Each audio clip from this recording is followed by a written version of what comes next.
আপনি কি জানেন আপনার জীবনে যা যা ঘটে চলেছে আপনার অবচেতন মন সেগুলো বহু বছর আগেই তৈরি করে রেখেছে? কিংবা যদি এইভাবে বলি, কেন প্রতিবার একজন লোক সফল হয়ে যায় আর কত অসংখ্য লোক বারবার চেষ্টা করে সফল হয় না? আপনি কি এটা দেখেছেন? আপনি যা ভেবেছেন কয়েক বছর আগে, আপনি আস্তে আস্তে ঠিক সেটাই হয়ে উঠেছেন। এই যে প্রশ্নগুলো, এই শক্তিশালী প্রশ্নগুলোর পিছনে যে গল্পটা দাঁড়িয়ে রয়েছে সেটা হচ্ছে জোসেফ মার্ফির লেখা power of subconscious mind. Joseph Murphy. আজ আমি এমনই একটা বইয়ের কথা বলবো যে বইটা লক্ষ লক্ষ মানুষের জীবন পাল্টে দিয়েছে। এক অসাধারণ প্রশ্ন নিয়ে এসছে সাবকনশাস মাইন্ড। এই সাবকনশাস মাইন্ড বা অবচেতন মনের ওপরে রিসার্চ। অবচেতন মনকে আপনি যেভাবে তৈরি করবেন ঠিক সেভাবেই সে কাজ করবে। একটা ছোট্ট গল্প দিয়ে ব্যাপারটা শুরু করি না।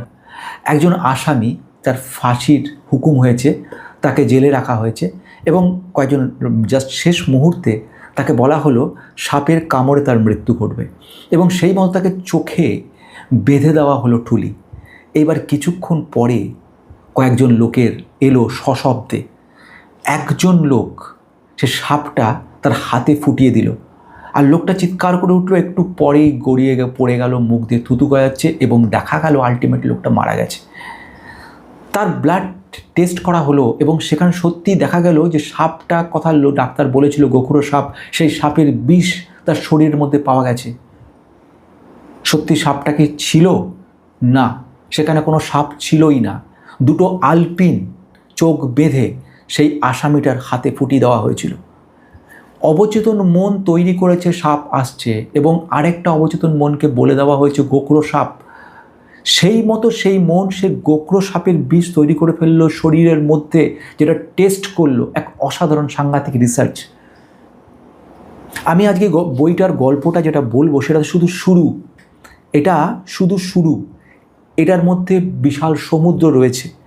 এই বইটা দেখতে ছোট্ট, কিন্তু এই বইয়ের ভিতরে যে রহস্য লুকিয়ে রয়েছে এবং রাশি রাশি অজস্র বই রয়েছে এরকম ধরনের, যে বইগুলোতে মূল বক্তব্য সাবকনশাস মাইন্ড।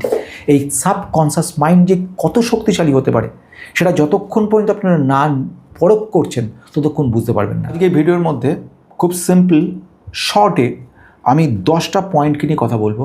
এই বইটার মধ্যে যে 10টা পয়েন্ট রয়েছে, এই বইটার মধ্যে প্রথম যে পয়েন্টটা, আপনার অবচেতন মন বিশ্বাস তৈরি করছে এবং সেই বিশ্বাস কিন্তু আপনাকে বাস্তবে রূপ দিতে সাহায্য করছে। অর্থাৎ অবচেতন মনই তৈরি করে দিচ্ছে আপনার বাস্তবকে এবং ভবিষ্যৎকে গড়ে দিচ্ছে। আপনি যেই মুহূর্তে মনে করতে শুরু করে দিচ্ছেন আমি গরিব নই, আমি গরিব নই, আমি গরিব নই, আমি প্রচুর অর্থের মালিক, দেখবেন মনটা সেরকম তৈরি হয়ে এবং ভবিষ্যতে গিয়ে আপনাকে সেরকমভাবে এক বিরাট বৃত্তশালী মানুষে পরিণত করবে। বহুবার সিদ্ধ সেটা হয়েছে। আমরা আর্নল্ড সোয়াজনেগারের নাম শুনেছি, আমরা স্ট্যালনের নাম শুনেছি। তিনি বহু লক্ষ বিলিয়ন ডলারের কিন্তু চেক পকেটে নিয়ে ঘুরতেন।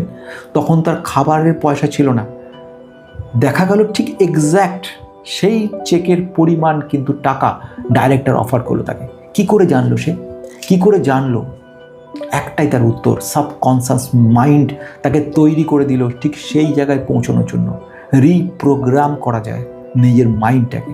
2 নম্বর, বারবার যা চিন্তা করা যায় অবচেতন মন সেটাকে তৈরি করে দেয়। অর্থাৎ আপনি যখনই যেটা নিয়ে চিন্তা করবেন না, দেখবেন অদ্ভুতভাবে সেটাই আপনাকে তৈরি করে দেবে। আমি কেন কথাটা বলছি? একজন সুস্থ লোক যদি দিনের পর দিন ভাবতে থাকে আমি অসুস্থ অসুস্থ অসুস্থ, আলটিমেটলি যে অসুস্থতার ভয় সে পাচ্ছে একদিন দেখবেন সেই অসুস্থতা তার কাছে চলে এসছে। ভয়ঙ্কর ব্যাপার এবং সেটা প্রমাণিত হয়েছে। একজন লোক যেই মুহূর্তে মনে করে নিচ্ছে সে তার মানসিক প্রবলেম শুরু সেই মুহূর্ত থেকে। আমার পরিচিত একজনের কথা নিয়ে বলতে চলেছি, এর উদাহরণ যদি দিতে হয়, সেখানে সে এমন অবস্থা হলো সে নিজেকে বিশ্বাস করতে পারছিল না নিজের পায়ে সে দাঁড়াতে পারবে এবং সত্যি সত্যি দেখা গেল কয়েক মাসের মধ্যে সে শয্যাশায়ী হয়ে গেল। দাঁড়াতেই পারছে না, তাকে যত লোক বোঝাচ্ছে পা ঠিক পা ঠিক। এক সময় সত্যি সত্যি খুব শর্টে বলছি তার পায়ে ডিফেক্ট হওয়া শুরু হলো। মাইন্ড তার ফিজিক্সটাকে চেঞ্জ করে দিল, মন শরীরকে পরিবর্তন করলো। আবার এরকম ঘটনা ঘটেছে যে মৃত্যুর ডাক্তার বলে দিয়েছে আর কিছুদিনের মধ্যে মৃত্যু হবে এবং টাইম দিয়ে দিয়েছে 3 মাস সময়। স্টিভ জবসের কথা নিয়ে বলছি। এরকম অজস্র মানুষ রয়েছে, কিন্তু মন বলল নো, এটা নয়। এবং তারপর দিক থেকে, তার পর মুহূর্ত থেকে সে পাল্টাতে শুরু করলো এবং সত্যি সত্যি মিরাকেল করে দিল। যে লোকটাকে বলেছিল 6 মাসের বেশি বাঁচবে না, সেই লোকটা 10 বছর প্রমাণ করে 10 বছর বেঁচেছিল স্বাস্থ্য সম্পর্ক, সুস্বাস্থ্য সঙ্গে। কি করে হয়?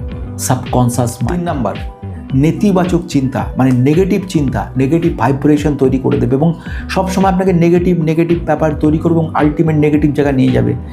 আর যারা পজিটিভ চিন্তা ভাবনা করে তারা কি করে? তারা হচ্ছে সবসময় পজিটিভ সাইডে চলে যায় এবং আলটিমেট দেখা গেছে জীবনে তারা বিরাট হয়েছে। একটা লক্ষ্য করে দেখবে, এরকম ঘটনা করে তোমার বন্ধু বান্ধব আত্মীয় স্বজনের মধ্যে যারা বলেছে যে আমার কিছু নেই, আর্থিক অবস্থা খুব খারাপ, অথচ তার রয়েছে আর্থিক অবস্থা ভালো। দেখা গেছে আস্তে আস্তে তার আর্থিক অবস্থা সেখানে গিয়ে পৌঁছে গেছে।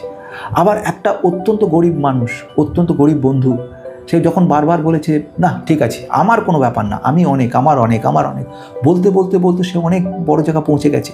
আমার এক সিনিয়র দাদার কথা বলি, এখন 70 বছর বয়স।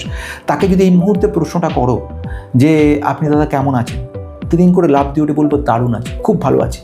তার কিন্তু ভয়াবহ পরিস্থিতি হয়েছিল, মাঝখানে বাইপাস অপারেশন হয়েছিল, একাধিক অপারেশন হয়েছিল এবং বাঁচার সম্ভাবনাটা ছিল না। তার মধ্যে থেকে সে লড়াই করে গেছে এবং আজ তো না হয় বুঝলাম, যখন আজ থেকে 32 বছর আগে তার সঙ্গে প্রথম দেখা এবং তার সঙ্গে অনেকটা জীবনের সময় কাটানো, সব সময় যখন তাকে প্রশ্ন করেছি কেমন আছেন, উত্তর একটাই এবং লাফিয়ে কনফিডেন্টলি আমি অত্যন্ত ভালো আছি। এই ভালো আছি বলাটাই তাকে চিরকাল ভালো রেখে দিয়েছিল।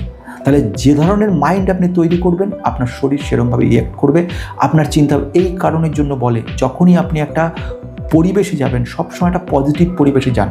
আপনি যত নেগেটিভ সিচুয়েশন হোক, আপনি মানে আপনার পরিবারের সকলের নেগেটিভ সবসময় নেগেটিভ চিন্তা, আপনার নেগেটিভ সমালোচনা অটোমেটিক্যালি দেখবে আপনার মধ্যে সেই ইম্প্যাক্ট পড়তে শুরু করে দিয়েছে। আর যে পরিবেশের মধ্যে দেখবেন সবসময় পজিটিভ রয়েছে, অন্যর খুদ ধরা নয়, সমালোচনা করা নয়, শুধু ইমপ্রুভমেন্ট, অটোমেটিক্যালি সেখানে যারা জন্মাবে বা যেখানে তার সেই গোটা পরিবেশ, প্রত্যেকে তারা উন্নতি করেছে। কি করে হয়? একটা ফ্যামিলি দেখবে সবাই উন্নতি করে আছে, ফ্যামিলির প্রত্যেকে টপ। কি করে হয়? তাদের বাড়িতে গিয়ে যদি অ্যাটমসফিয়ারটা দেখো না, দেখবে তারা নেগেটিভ কোনো বিষয় ভাবে না, কাউকে নিয়ে সমালোচনা করেই না, সমালোচনা করার তাদের সময় নেই। মাঝখানে কেউ যদি সমালোচনা করে, তখন সেখানে যে প্রশ্নটা করেছে, একজন মনীষীর কথা মনে পড়ছে, অ্যারিস্টটল, ওনার কাছে যখন প্রশ্ন করা হয়েছিল, তার এক বন্ধু এসে বলেছিল, জানিস তো অমুক বন্ধু এই ধরনের কাজ করেছে, এই খারাপ কাজ করেছে। তখন তার উত্তরে অ্যারিস্টটল বলেছিল, এই যে তুমি আমাকে কথাটা বলতে চলেছো, এটা থেকে আমার কোনো উপকার হবে? তখন সে বন্ধুরা বলল, না। আচ্ছা, তুমি যে কথাটা বলতে চলে, এটাতে কি যে বন্ধুর সম্পর্কে বলছো তার কোনো উপকারে আসবে? বলছে না।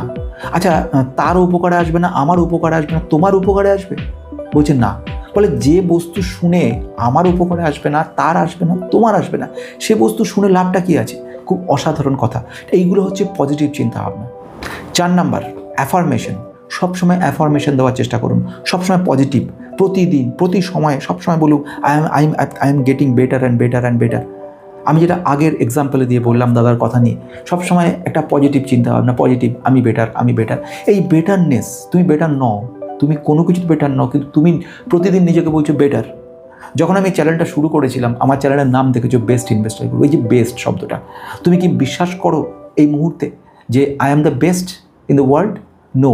কিন্তু আমি কিন্তু সেই মুহূর্ত থেকে আজও বিশ্বাস করি আই অ্যাম দ্য বেস্ট, এবং যে কারণের জন্য আমি বেস্ট রেখেছি। এবং চিরকাল অনেকের কাছে, আমার কলিগসদের কাছে কিংবা অনেকের কাছে হয়তো এই জায়গাটা হাসির উদ্রেক করতে পারে, কিন্তু আমি মনে বিশ্বাস করি আই অ্যাম দ্য বেস্ট। এই বেস্ট চিন্তাটা যেই মুহূর্ত থেকে মনের মধ্যে আসা শুরু করবে, সেই মুহূর্ত থেকে তুমি বেস্ট হওয়া শুরু হয়ে যাবে। এবং আলটিমেটলি 2 দিন 4 দিন না, বছরের পর বছর চলতে এক না একদিন গিয়ে সেটা সত্যি প্রুভ হয়ে যায় যে ইয়েস। 5 নাম্বার, ঘুমানোর আগে একটা থিওরি বলে দিই। ঘুমানোর আগে লক্ষ্য করুন এবং চেষ্টা করুন বলার, মানে মনের মধ্যে ইচ্ছা নিয়ে আসুন যে আমি এই টার্গেট পূরণ করব এবং টার্গেট পূরণ আমায় করতেই হবে। আপনি একটা টার্গেট জীবনে রাখুন, সে আপনার 10 লক্ষ টাকা, 10,000 টাকা কিংবা 10 কোটি টাকা, যেটাই হোক। আপনি জীবনে টার্গেট রাখুন, আমি জীবনে অমুক ইমপ্রুভ করব, অমুক হব। টার্গেটটা নিজের মনে, কাউকে না।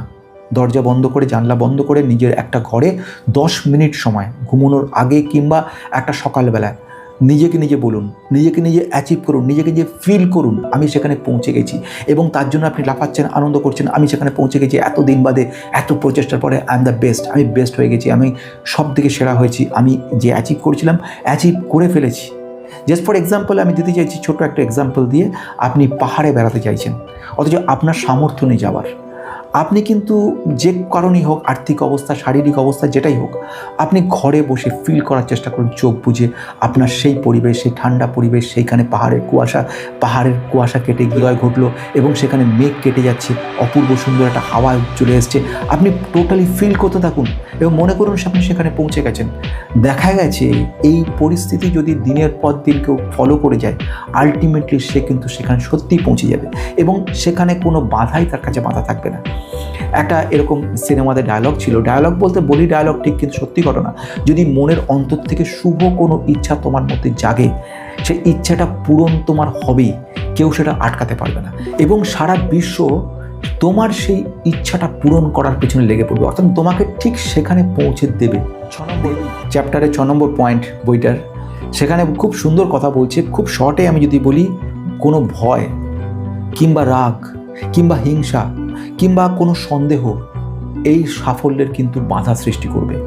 যেই মুহূর্ত থেকে তোমার মধ্যে একটা ভয় সৃষ্টি হলো, যেমন তুমি পৌঁছতে চলে পাহাড়ের মাথায়, তোমার মধ্যে ভয় হলো যদি তুমি খাদে পড়ে যাও, সেই মুহূর্ত থেকে কিন্তু তোমার পজিটিভ ব্যাপারটা শেষ হয়ে গেল। তুমি তখন মন বলে যাচ্ছে যে তুমি নেগেটিভ জায়গায় পৌঁছবে। আর একটা ছোট্ট গল্প বলি, শোনো কি মজাদার বিষয়গুলো। একজন সাধক সে এসে বলেছে যে মহারাজ, একজন এর কাছে, সন্ন্যাসীর কাছে, যে আমাকে ভগবান দীক্ষা দিন, ভগবানকে দীক্ষা দিন, ভগবান দীক্ষা দিন। কিছুতেই মহারাজ শুনছে না। শেষমেশ খুব রাগ রেগে গেল। সে এসে বললো, হয় আপনি ভণ্ড, আপনি মিথ্যাবাদী, আপনি জানেন না, আর না হলে আপনি আমাকে কৃপা করছেন না। খুব আজে বাজে বলল। তখন সে সন্ন্যাসীটা বললো, একটা কাজ করো, আমি তোমাকে দীক্ষা দেব, কিন্তু তার আগে তোমাকে একটা মন্ত্র জপ করতে হবে। মন্ত্রটা যখন তোমায় শিখিয়ে দিচ্ছি, সেই মন্ত্রটা যখন তুমি বলবে, তখন তুমি তোমার মনের মধ্যে কখনোই সাপকে আসতে দেবে না। মনের মধ্যে সাপ আসার চেষ্টা করবে, বিষাক্ত বিষধর সাপ, তুমি কিছুতেই সেটা আসতে দেবে না। পারবে তো? বলে হ্যাঁ মহারাজ, আমি পারবো। তা চলে যাও। সে বসে গেল এবং তাকে এক মন্ত্র শিখিয়ে দিল। সারা দিন সে চেষ্টা করে গেল, যতবার সে মন্ত্র ওম বলে মন্ত্র বলছে, তখনই সে সাপটা তার সামনে চলে আসছে, তার চোখের সামনে চলে এসে বিষাক্ত সাপ, সেই ব্ল্যাক মাম্বা বিষাক্তভাবে এগিয়ে এসে ফনা তুলছে, ছবল দেওয়ার চেষ্টা করছে। সারা দিন কেটে গেল, রাত পার হয়ে গেল, পরের দিন পার হয়ে গেল, 3 দিন পার হয়ে গেল। সে ছুটে এলো মহারাজের কাছে, মহারাজ আমি পারলাম না, আমি এত চেষ্টা করেছি, কিন্তু যতবারই আমি চোখ বুঝছি আমার ঈশ্বরের কোনো নাম মুখে আসছে না, মন্ত্র মুখে শুধু একটা সাপই চলে আসছে। এক্স্যাক্টলি আমরা আমাদের মধ্যে যদি ভয় তৈরি করে ফেলি, সেই ভয়টা আমাদের যে লক্ষ্য সেখানে পৌঁছতে কিন্তু বাধা সৃষ্টি করবে। একভাবে আমাদের রাগ একই রকম কাজ করবে, আমাদের মধ্যে একটা সন্দেহ, না আমি কোথায় পারবো না, এটাই মারাত্মক। যেই মুহূর্তে মনের মধ্যে চলে সন্দেহ, সেই মুহূর্তে তুমি পড়ে যাবে। একজন গুরু তার শিষ্যকে শিখিয়েছিল যে কিভাবে নদী পার হয়ে যেতে হয়। নৌকো লাগবে না, হেঁটে তুমি নদী পার হয়ে যাবে। সত্যি সম্ভব।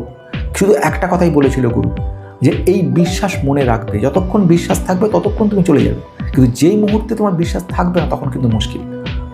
সেই ঈশ্বরের নাম নিশে নদী পার হয়ে গেল, 2বার 3বার 4বার, কি আনন্দ। এক ফোঁটা জলও তার পায়ে স্পর্শ করেনি, যাচ্ছে আসছে। হঠাৎ করে মাঝ পুকুরে এসে হঠাৎ মনে হলো, এটা কি করে সম্ভব? শুধু একজন গুরুর নাম নিচ্ছি, আমি নদী পার হয়ে যাচ্ছি। যেই মুহূর্তে মনে হলো, ঝপাত করে নদীর মধ্যে সে ডুবে পড়ে গেল। এই হলো সবচেয়ে বড় ঘটনা। এর মধ্যে দেখা গেছিল, রাম নাম লিখে যেসব শিলাগুলো জলে ভাসিয়ে দেওয়া হয়েছিল, জলে কিন্তু পাথরগুলো পড়ে ভাসছিল, কোনো পাথর ডুবে যায়নি, কারণ সেই বিশ্বাসটা ছিল। বিশ্বাসটাই পাথরগুলোকে জাগিয়ে রেখেছিল। এই বিশ্বাসে নিয়ে এসেছিল অত বড় পথ পার হয়ে বানরকুল পৌঁছে। আসছে কি মেন্টাল রিপ্রোগ্রামিংয়ের কথা, এটা আমাদের রয়ে গেছে 7 নম্বর জায়গায়। বিশ্বাস দিয়ে শুরু করুন, বিশ্বাস নিয়ে আসুন মনের মধ্যে, কল্পনা তৈরি করুন। আমি যেটা বলছিলাম, প্রথম বিশ্বাস, আমি পাহাড়ে পৌঁছচ্ছি, এর মধ্যে কল্পনা তৈরি করে ফেলুন। সেই পাহাড়ের মধ্যে আপনি চলে গেছেন, সেখানে কমলার বাগান, সেই কমলার বাগান থেকে আপনি একটা কমলা ছিঁড়ে নিলেন, কমলা লেবু ছিঁড়ে নিয়ে সেই কোয়াটা খাচ্ছেন, এবং যখন খোসাটা ছাড়াচ্ছেন, কমলা লেবুর গন্ধটা আপনার নাকে এসে পৌঁছচ্ছে, আপনি ফিল করতে পারছেন কমলা লেবুর গন্ধটা। তারপর সেখান থেকে একটা কমলা লেবু নিয়ে মুখে পুড়ে দিলেন। একদম ফিল করছেন ঠান্ডা, সেরকম টক, সেরকম বিচিগুলো আপনি অনুভব করতে পারছেন। এই যে এই ফিলিংসটাই ইমাজিনেশন, যেটা আপনাকে আলটিমেটলি আপনার লক্ষ্যে পৌঁছে দেবে। এবং এইভাবে যখন রিপিটেটিভলি আপনি করতে থাকবেন, দিনের পর দিন, মাসের পর মাস, বছরের পর বছর, আপনার মন আপনাকে তৈরি করে দেবে।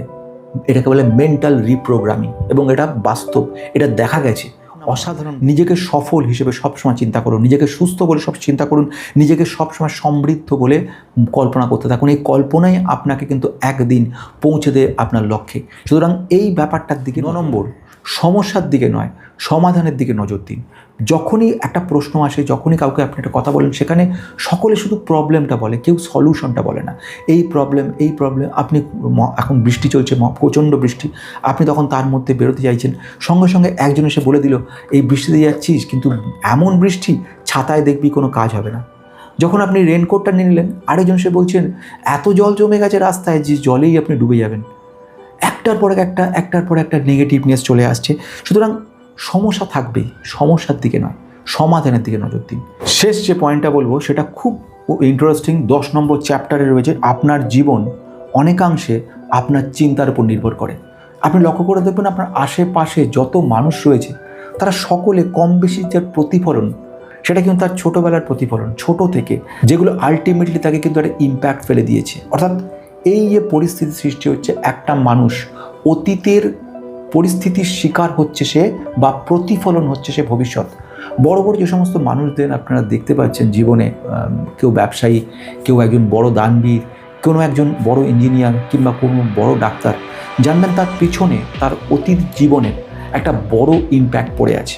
আজ আপনার বয়স যদি 20 হয়, 22 হয়, 25 হয়, কিংবা 35 হয়, কিংবা 50 হয়, অতীতে কী হয়েছে জানি না, কিন্তু আগামী 10 বছর ধরে আপনি যদি কনসেন্ট্রেট করে রাখেন, বা আগামী 10 বছর ধরে একটু একটু করে আপনি শিক্ষা লাভ করেন, পজিটিভ শিক্ষা, দেখবেন আগামী 10 বছর পরে 10 বছরের পিছনে থাকা মানুষটার মধ্যে আকাশ পাতাল পার্থক্য তৈরি হয়ে গেছে।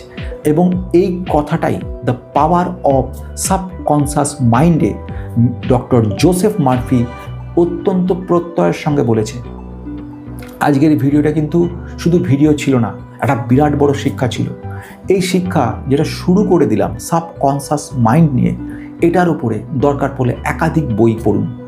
আমি এই বইটার লিঙ্ক দিয়ে দিচ্ছি, ইচ্ছা করলে বইটা নিতে পারেন, ইচ্ছা করলে কিনতে পারেন, ইচ্ছা করলে সেরকম হলে এর থেকে আরও বেটার বই কিছু পড়তে পারেন, কিংবা আমার এই ভিডিওগুলো ফলো করতে পারেন, যেখানে আমি এই ধরনের বই নিয়ে কিছু ফাঁকা সময়ে আমি চর্চা করেছি।